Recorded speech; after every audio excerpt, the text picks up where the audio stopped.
Ya, sementara itu pemirsa, berdasarkan perkiraan musim yang telah dirilis dari pihak Stasiun Klimatologi Kelas 1 Palembang, perlu diwaspadai untuk wilayah Sumatera Selatan di bagian barat akan mengalami curah hujan yang cukup tinggi. Sedangkan untuk musim penghujan peak kedua hingga Maret akan merata di seluruh Sumatera Selatan.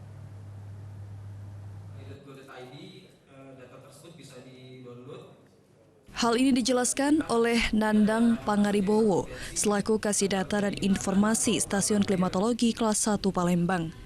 Berdasarkan perkiraan musim, perlu diwaspadai untuk wilayah Sumatera Selatan di bagian barat yang meliputi Lubuk Linggau, Musirawas Utara, Oku Selatan, Pagar Alam, Lahat, sebagian Oku Timur, dan sebagian Oku berpotensi adanya curah hujan yang cukup tinggi di bulan Januari.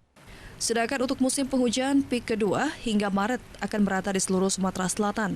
Sedangkan untuk kota Palembang sendiri diperkirakan di bulan Februari hingga Maret mendatang akan adanya curah hujan yang merata diperkirakan hingga pertengahan April.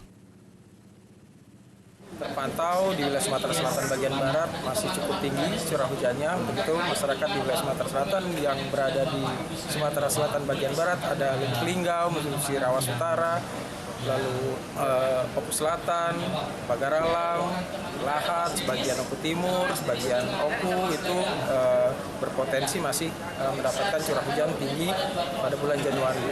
Untuk sampai dengan bulan Maret nanti perlu diwaspadai juga puncak musim peak kedua di wilayah Sumatera Selatan.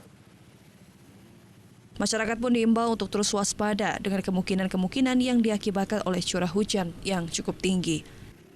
Dari Palembang, Erwin Setiawan, iNews melaporkan.